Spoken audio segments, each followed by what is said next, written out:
Hi, my name is Winston Gao, and today we're going to talk about distilled water. Now, this has got to be one of the biggest controversial subjects, distilled water. You hear people going, distilled water is bad, distilled water is good. Guess what? They're both right, because they both don't know that there are 4 different kinds of distilled waters. One is actually pretty good, and one is actually pretty bad. So, the ones who are promoting distilled water that's bad, they're right. And the ones who are promoting distilled water is good, they're also right. So here's the truth. Distilled water, which is distilled at low temperature and has a low surface tension. Now, what does a low surface tension mean? Basically, when you see water bubbles with nice bubble right over the surface of a wax car, now that kind of indicates the high surface tension. Low surface tension water will hit on the same wax car and go and falls apart.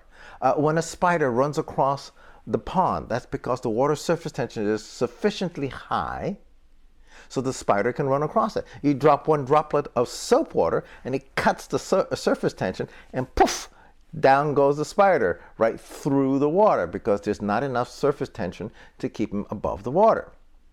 That's high surface tension, low surface tension. So back to what I was talking about. If the water is distilled and it has a low surface tension and it's distilled at a low temperature, you and I normally call it rainwater.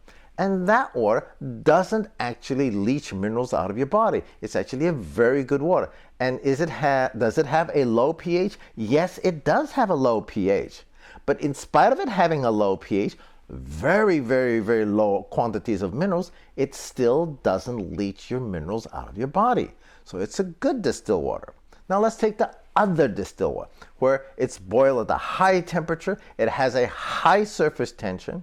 Now that distilled water for sure will leach the minerals out of your body. So that is not a good distilled water to be drinking just by itself. So if you want to turn your high temperature, high surface tension distilled water to at least not be harmful, add a 1/4 teaspoon of Celtic sea salt or any full spectrum sea salt. That means a salt that kind of looks dirty green-gray color. Then you will find that 1/4 teaspoon to a gallon of distilled water will make that bottle of distilled water good for you to consume.